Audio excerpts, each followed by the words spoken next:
El camino de la inconformidad resulta atractivo para quienes no buscan seguir al rebaño conocido como la sociedad.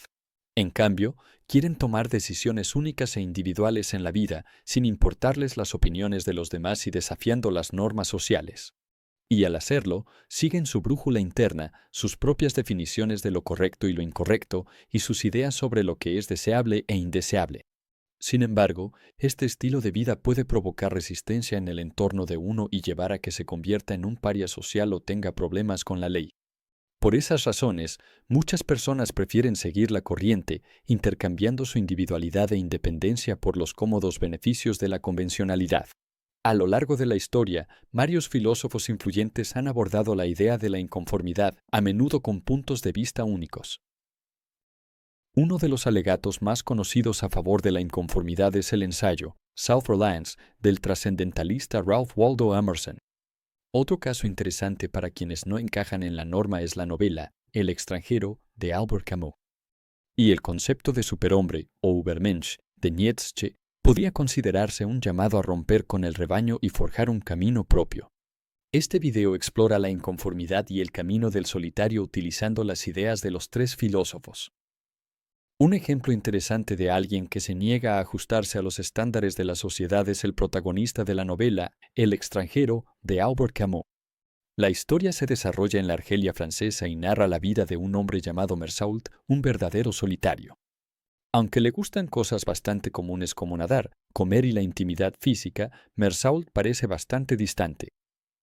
Cuando su madre muere, no parece importarle demasiado, y al día siguiente va a ver una película cómica con su cita, su excompañera de trabajo Marie. Cuando Marie le pide que se case con ella después de un par de encuentros, él acepta con indiferencia. Raymond, un asociado de Mersault y el proxeneta del barrio, que es inmoral y cruel, abusa de su amante, una joven árabe. Cuando Mersault y Raymond caminan por la playa, se encuentran con el hermano de la chica, acompañado de otro hombre árabe. Como represalia por lo que le hizo a su hermana, el hermano apuñala a Raymond en el brazo y en la cara. Después de que le curan las heridas, Raymond regresa a la playa con una pistola. Mersault entonces le quita la pistola a Raymond y lo manda a casa. Mersault continúa su paseo solo por la playa y se encuentra con los árabes. Cuando el hermano le muestra un cuchillo, Mersault le dispara 5 veces. En el libro, escrito en primera persona, Mersault no menciona ningún motivo para su acto, salvo que el calor y la luz brillante del sol le molestaban. Mersault no muestra ningún remordimiento por su crimen y se niega a renunciar a su ateísmo y abrazar a Dios, lo que provoca el rechazo de quienes lo rodean. Además, cuando se descubre que no lloró en el funeral de su madre y que al día siguiente fue a ver una película cómica, la gente concluye que es un asesino cruel y sin corazón. Aunque mató a alguien, no era tan horrendo como la gente creía, ya que malinterpretaron su naturaleza indiferente como un síntoma de maldad. Al final de la historia, Mersault acepta que el universo carece de sentido justo antes de su ejecución, lo que le otorga una sensación de libertad y paz interior. El solitario Mersault era el diferente, desafiando las normas sociales y siendo el mismo sin pedir disculpas. No parecía seguir las ideas convencionales del bien y el mal, y principalmente se guiaba por sus impulsos y sentimientos. Estaba aislado de la sociedad y de las emociones humanas. Era un inconformista, aunque no necesariamente por elección. Era diferente, pero no sentía la necesidad de encajar. Hasta su muerte, se mantuvo fiel a sí mismo al aceptar la falta de sentido de la existencia y crear un propósito a partir de su ejecución, es decir, disfrutarla. Mersault muere heroicamente. El objetivo del libro El extranjero no era justificar el asesinato, sino mostrar cómo la gente puede condenar a alguien que se niega a jugar el juego. La desaprobación de las masas suele ser experimentada por quienes siguen su propio camino. Tal desaprobación puede llevar al ridículo, al ostracismo, a la acusación e incluso a problemas con las autoridades, no solo porque se infrinja la ley, sino porque la gente tiende a malinterpretar a quienes no son como ellos. ¿Pero acaso la desaprobación social es una razón para conformarse? El filósofo trascendentalista Ralph Waldo Emerson no lo cree así. La idea central del ensayo de Emerson titulado Confianza en uno mismo es que, por encima de todo, debemos confiar en nuestra voz interior. Emerson sostiene que todos estamos dotados de una intuición innata que nos dice qué hacer y que no es necesario buscar orientación en otras personas. Solo tenemos que observar a los bebés, niños pequeños e incluso animales para ver que se guían por una inclinación natural que les indica lo que está bien y lo que está mal para ellos individualmente. Emerson veía la voz interior como una chispa divina o un alma suprema, el Dios que reside dentro de nosotros. En su opinión, la autosuficiencia significa que seguimos nuestras voces interiores y las colocamos por encima de las voces de los demás.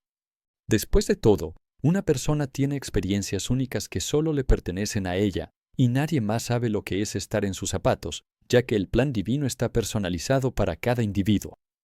Cito, y realmente se requiere algo casi divino en aquel que ha dejado de lado los motivos comunes de la humanidad y se ha atrevido a confiar en sí mismo como su propio amo. Fin de la cita. Según Emerson, no tiene sentido imitar. A cada uno se le ha asignado su propio terreno único. Lo que distinguió a grandes personas como Platón y Moisés no fue que siguieran a las masas, sino que se siguieron a sí mismos. Así que, para ser autosuficiente, uno debe ser un inconformista. Hay que ir en contra de la normalidad si uno siente esa inclinación. Sin embargo, Emerson era consciente de las desventajas de ser un inconformista. Ir contra la corriente puede llevar a la resistencia, la incomprensión y el distanciamiento del entorno, algo que también le sucedió al personaje de Camus, Meursault. Ser grande es ser incomprendido, afirmó Emerson. No deberíamos dejar que esta resistencia nos impida seguir nuestro propio camino, porque si aún así elegimos conformarnos por conveniencia, traicionamos nuestra brújula interna y, por lo tanto, a nosotros mismos. Meursault se negó a traicionarse a sí mismo cuando el capellán le exigió que abrazara al Dios cristiano. Esto posiblemente le habría facilitado las cosas, pero entonces no habría sido fiel a sí mismo. Aunque Emerson era panteísta y por lo tanto creía que Dios está en todo y dentro de nosotros, nos instaba a conectar con Dios sin un mediador, como, por ejemplo, el capellán de la historia de Camus o la Iglesia en general. Así que, aunque Meursault no era religioso, podríamos decir que, irónicamente, su chispa divina lo impulsó a ser fiel a sí mismo y rechazar una forma institucionalizada de religión. Emerson observó que la mayoría de las personas intercambian su individualidad por el conformismo. La sociedad decide lo que pensamos y hacemos, qué profesiones tenemos, y si seguimos como ovejas obedientes, disfrutaremos de los beneficios del rebaño. Nos dejamos seducir fácilmente por insignias, rangos y estatus que en realidad no tienen mucho sentido fuera de las sociedades e instituciones que los crean. Por eso, Emerson ve a la sociedad como una sociedad anónima, y cito, en la que los miembros acuerdan, para asegurar mejor el pan de cada accionista, renunciar a la libertad y la cultura del que come. La virtud más solicitada es la conformidad. La autosuficiencia es su aversión. Fin de la cita. Así que, para ser inconformistas, debemos estar dispuestos a ir en contra de las normas sociales si nuestra naturaleza nos lo pide, lo cual es algo bastante radical. Esto significa que ninguna ley, ya sea religiosa o impuesta por el gobierno, es más sagrada que la ley de la propia naturaleza de uno. Sin embargo, Emerson nos insta a ser autosuficientes y parte de la sociedad al mismo tiempo, ya que es fácil conformarse entre la multitud, pero también es fácil no hacerlo cuando se vive en soledad. Según él, un gran hombre es aquel que, en medio de una multitud, mantiene con total dulzura la independencia de la soledad, lo cual no significa que exhiba su singularidad, sino que logra vivir de manera independiente sin convertirse en un ermitaño. El concepto de Friedrich Nietzsche llamado el superhombre, o Übermensch en alemán, representaba una meta suprema para la humanidad. El superhombre es libre de las ideas y la moralidad sociales y religiosas y crea sus propios valores y objetivos. Así que, parece haber una coincidencia entre la persona autosuficiente de Emerson y el ser humano ideal de Nietzsche. Sin embargo, mientras Emerson creía que el sentido proviene de Dios en nuestro interior, Nietzsche rechaza a Dios y convierte el sentido en un asunto puramente humano. En el libro de Nietzsche, Así habló Zaratustra, la idea del superhombre se desarrolla a través de la historia de un sabio llamado Zaratustra, quien comparte su sabiduría con las personas dispuestas a recibirla. Zaratustra proclama que los humanos son una cuerda tendida sobre un abismo entre la bestia y el superhombre.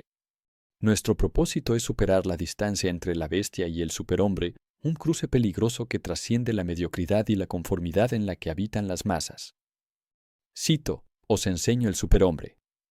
El ser humano es algo que debe ser superado. ¿Qué habéis hecho para superarlo? Todas las criaturas hasta ahora han creado algo más allá de sí mismas, y vosotros queréis ser el reflujo de esta gran marea, e incluso preferiríais volver a ser animales antes que superar al ser humano. ¿Qué es el simio para el ser humano? Un hazmerreír o una vergüenza dolorosa. Y eso es precisamente lo que el ser humano será para el superhombre, un hazmerreír o una vergüenza dolorosa. Fin de la cita. Nietzsche no era partidario de la religión, especialmente el cristianismo, el nacionalismo y cualquier otra forma de mentalidad de grupo en la que las personas comparten un conjunto de valores que no son propios. Como ovejas domesticadas, disfrutan de los placeres menores que la sociedad les ofrece y prefieren la seguridad y la protección antes que el camino arriesgado de convertirse en el superhombre, alguien que ha ido más allá de lo humano, sobre el abismo, hacia el final de la cuerda. Pero uno podría preguntarse, ¿por qué debería embarcarme en una tarea tan desafiante? La razón es escapar del nihilismo. Con su famosa declaración, Dios ha muerto, Nietzsche señaló la caída de Dios como una autoridad universalmente aceptada en lo que respecta a la moral y la verdad. Así que, para evitar caer en el nihilismo o en sustitutos como el nacionalismo y las ideologías de odio como consecuencia de la falta de sentido y de una preocupación última, tenemos que reforzar nuestros valores y propósito individuales. Pero esto requiere liberarse del dolor, que por ignorancia intenta arrastrarnos de nuevo al mundo de la comodidad, la seguridad, las ideologías compartidas, las morales arcaicas y, especialmente hoy, el consumismo desenfrenado, manteniéndonos débiles y dóciles.